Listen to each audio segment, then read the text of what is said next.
Hop là, on va se remettre au feu rouge habituel comme la dernière vidéo. Donc ouais, aujourd'hui on va parler du permis 125 ou de la formation 125. Car j'ai remarqué que sur les pages Facebook c'est vraiment un truc genre que tout le monde pose des questions, tout le monde hésite. Les gens savent même pas forcément, même savent pas réellement d'ailleurs ce que c'est.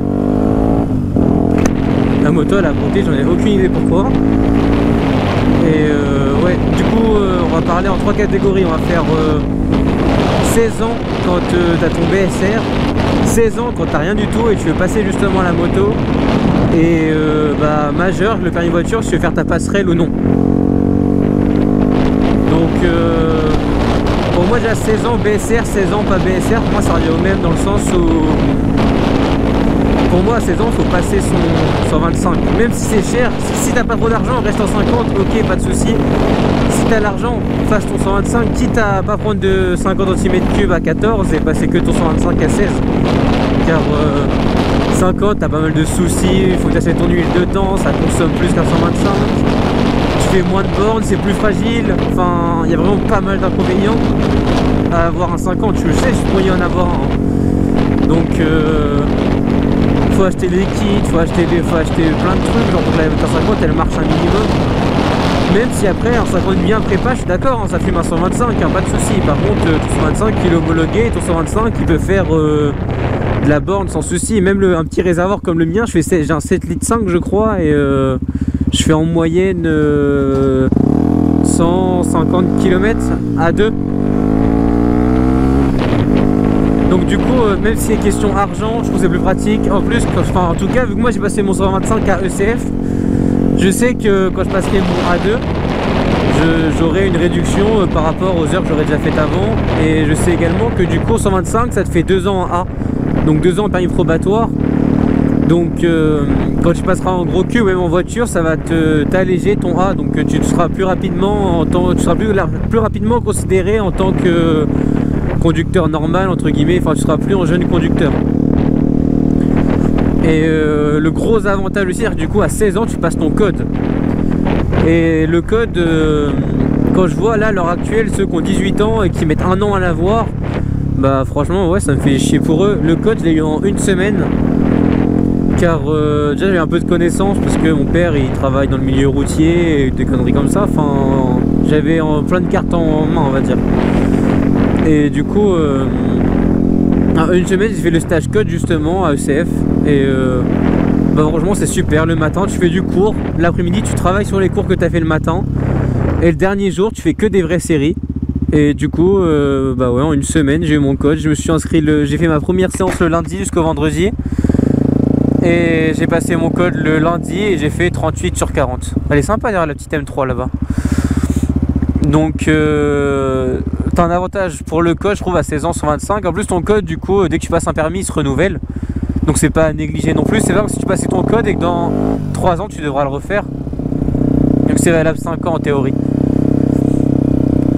Qu'est-ce qu'il y a d'autre en avantage? En avantage, oui, du coup aussi, vu que ta 125 elle est pas modifiée, bah pas de problème d'assurance. Au pire des cas, ils vont dire ouais, t'as pas ta chicane ou une connerie comme ça, alors que 50 ça y va quoi. Un mauvais pot, mauvais carbu, mauvais cylindre, mauvais piston, du coup ça va avec. Donc ça du coup c'est pas non plus un truc que je conseille. Et avec un 50 aussi tes révisions sont beaucoup plus rapprochées qu'avec un 125. Et 125 en plus tu as du choix et pas forcément pour très cher, dans le sens où une 59 ça vaut plus cher qu'un 125 d'occasion. J'ai fait un petit truc que j'ai pas le droit, mais c'est que je me suis trompé de chemin. Je suis passé par là mais j'en ai aucune idée pourquoi. Et donc du coup après pour moi à 18 ans faire le 125, enfin à 18 ans, enfin en étant majeur de permis voiture, entre 125 et A2, je pense que le 125 c'est une bonne idée dans le sens où bah t'as déjà fait ta plateau, t'as déjà fait tes fiches, t'as déjà fait ta circuit. Enfin tu sais comment l'examen se déroule car tu l'as passé. Et encore une fois ça te réduit tes heures de conduite, ça te revient un peu moins cher en heures de conduite. Et je pense qu'apprendre un 125 ça permet quand même beaucoup plus d'erreurs qu'apprendre sur un gros cube. Tu prends, je sais pas, mais ne serait-ce qu'un bandit, c'est connu pour être entre guillemets la plus molle des A2. Bah si tu accélères trop fort en sortie de virage ou si tu accélères sur une bande blanche, bah t'as plus de chances que ta moto elle parte en crabe qu'avec ton 125, t'as plus de chances de le rattraper. Et surtout niveau légèreté, le 125 il y gagne. Et en plus aussi d'ailleurs un 125 en moyenne, ça vaut justement le prix d'un phaser, d'un bondi, toutes ces vieilles motos 4 cylindres, tu les touches le prix de 125. C'est-à-dire du coup 125 tu payes ton permis, ton code il est entre guillemets remboursé car après tu aurais forcément dû le passer. Ta moto tu la revends, tu peux te racheter un gros cube derrière. Après c'est pas forcément ce que tu veux, tu as une 90 SMC ou je sais pas moi la CBR 150R ou des grosses motos comme ça, une MV Agusta F3, il y en a certaines qui sont compatibles à deux.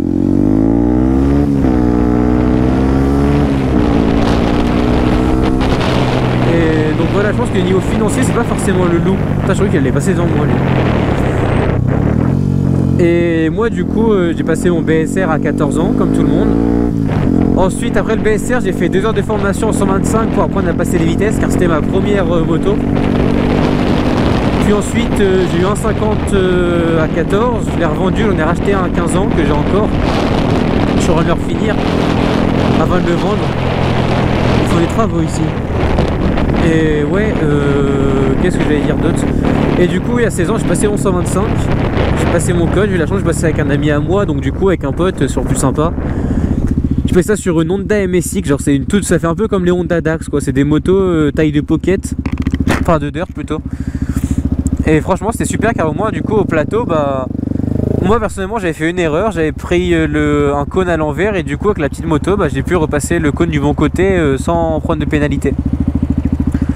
Avant 125 aussi, l'avantage qu'il y a du choix par rapport au 50. Genre 125 t'en as pour vraiment tous les goûts. T'as du supermode, t'as du roadster, t'as la sportive, t'as même du trail, t'as la custom aussi, t'as du bicylindre, monocylindre.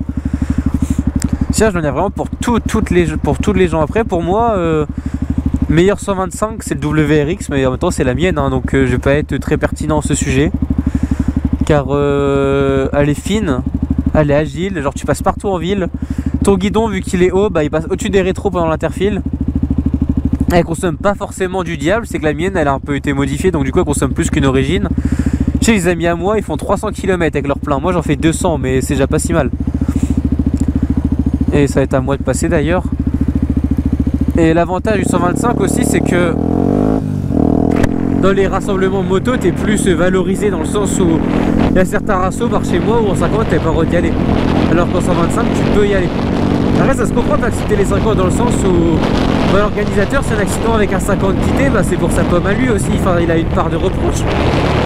Tu acceptes un mec qui est pas homologué dans ton rasso, c'est forcément un peu de ta faute hein, donc ça peut se comprendre même si après les 50 oui ça plus que les 125 et un 50 bien prépa ça nique que de la moto en A2, hein, y a pas de souci.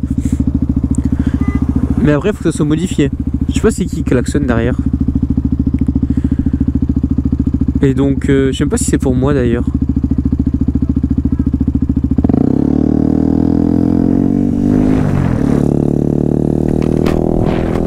Je sais pas ce qui se passe. Du coup ça a été une petite pause durant la vidéo. Quand la personne a klaxonné derrière au feu rouge, bah c'était juste pour me dire que j'avais perdu ma plaque d'immatriculation. Putain, c'est un truc de baiser. Et du coup aussi en 125 pour moi, pour les 3 meilleurs en fonction des catégories, c'est la WRX, je la mettrai top 1. Deuxième je mettrai l'YZFR 125. La Duke, la nouvelle, elle est super bien équipée, mais quand je vois le tonne de gens qui ont des problèmes avec, niveau fiabilité, compteur qui prend l'eau, l'optique qui prend l'eau aussi, enfin je sais pas, je trouve que c'est vraiment une moto qui a trop de soucis. Mais après elle est bien aussi, donc en troisième, je sais pas, libre arbitre. Hein. Et en 125 j'ai fait oublier, vous avez aussi le 2 temps du coup qui est pratique. Si tu veux un 50 pour la patate machin, tu prends un 125 2 temps et c'est bon, pas de soucis, ta patate tu l'as. Hein. En première par contre c'est une moto que je voulais au début, sauf que quand j'ai vu les révisions c'était impossible pour ce que je faisais. Pour rapport au nombre de kilomètres que je fais par semaine, ça n'aurait pas du tout été rentable. C'était l'Aprilia RS 125 en 2 temps. C'est vraiment un monstre de guerre, ça prend 180 km/h. C'est un truc de malade je trouve. Et un 125 ça se revend énormément justement grâce aux gens qui passent la formation voiture, du coup avec leur permis ils ont le droit au 125. Même si selon moi, enfin tous les gens que je connais qui ont fait la formation, c'est pas très intelligent l'engagement que j'ai fait. Enfin tous les gens qui ont fait la formation, bah ils savent pas conduire, enfin pas, ils savent pas conduire, enfin personne ne sait conduire théoriquement. Hein. mais ça pas conduire dans le sens où ils font vraiment énormément d'erreurs. C'est souvent que ceux qui ont le plus de chutes parce qu'ils n'ont pas l'habitude. Donc pour moi la formation de 7 heures elle est vraiment trop peu pour ceux qui passent juste la formation après la voiture. Moi je conseille fortement aux personnes qui passent la formation de conduire sur un 125 mais sur un parking. Du coup le 125 pour moi c'est vraiment une étape à faire. Ça aide vachement, c'est super. Enfin, tu peux aller partout sans problème, t'as pas de question de poser. Est-ce que j'ai pris mon huile, faut que je trouve une pompe pour faire mon mélange, truc, machin. Enfin c'est bon, pas de soucis. À part si tu prends un 2 temps, t'auras les mêmes soucis, hein, mais 4 temps ça marche bien, mais putain t'as une énorme fiabilité derrière. La mienne de Yamaha, elle a 55 000 km, le moteur a été changé à 42 000. Et j'ai rien à redire sur elle. Du 125 par rapport au gros cube. Le 125 ça suffit parce qu'on du A2. Hein. Gros cube tu prends plus de 130, en 125 tu prends 130, même 140 pour la nouvelle ZF je crois. En 4 temps et 2 temps tu prends 180. Donc en soi même pour l'autoroute ça sert à rien de prendre au-dessus. Après à part comment ça s'appelle, à part pour le moteur qu'après sur un mono 125 faire autant de bornes c'est pas ouf. C'est pas bien ça.